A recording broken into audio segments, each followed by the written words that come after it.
हमारी कहानी प्राचीन भारत में लगभग 6वीं शताब्दी ईसा पूर्व में शुरू होती है। हम एक ऐसे प्रभावशाली व्यक्ति का उदय देखने जा रहे हैं जिसने अपने समय को परिभाषित किया। बिंबिसार। बिंबिसार ने सिर्फ 15 वर्ष की आयु में मगध के सिंहासन को धारण कर लिया। महत्वाकांक्षी और कुशल, उन्होंने मगध को एक शक्तिशाली साम्राज्य में बदलने के लिए पहल की। महाराज, अंगा का राज्य हमारी पूर्वी सीमा के लिए खतरा है। एक सलाहकार ने गंभीर स्वर में चेतावनी दी। तो हम उस खतरे को निष्क्रिय करेंगे। सेना को तैयार करो, हम सुबह के मुंहमेड़ निकालेंगे। बिंबिसार ने दृढ़ संकल्प के साथ कहा। बिंबिसार की सैन्य कौशल अंगा की विजय में स्पष्ट थी। इस विजय ने न केवल मगध की सीमा का विस्तार किया, बल्कि महत्वपूर्ण संसाधनों को भी सुरक्षित किया। लेकिन बिंबिसार सिर्फ एक योद्धा नहीं थे, वे एक कुशल राजनयिक भी थे।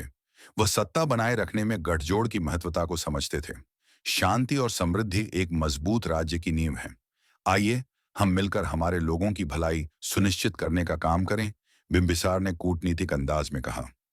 उनका कौशल देवी से विवाह, जो कौशल के राजा की बहन थी, ने उनकी स्थिति को और मजबूत किया और मगध में और स्थिरता लाई।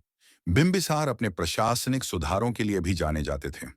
उन्होंने एक मानकीकृत माप और तौल प्रणाली लागू की, बुनियादी ढांचे में सुधार किया और व्यापार को बढ़ावा दिया।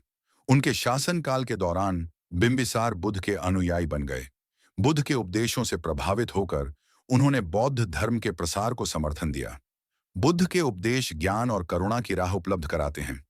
मैं अपने लोगों को उनके शब्दों को सुनने का आग्रह करता हूं, बिंबिसार ने सम्मानपूर्वक कहा। दुखद रूप से बिंबिसार का शासन उनके अपने पुत्र अजात शत्रु के द्वारा कैद और अंततः हत्या कर दिया गया, जो महत्वाकांक्षा से प्रेरित था।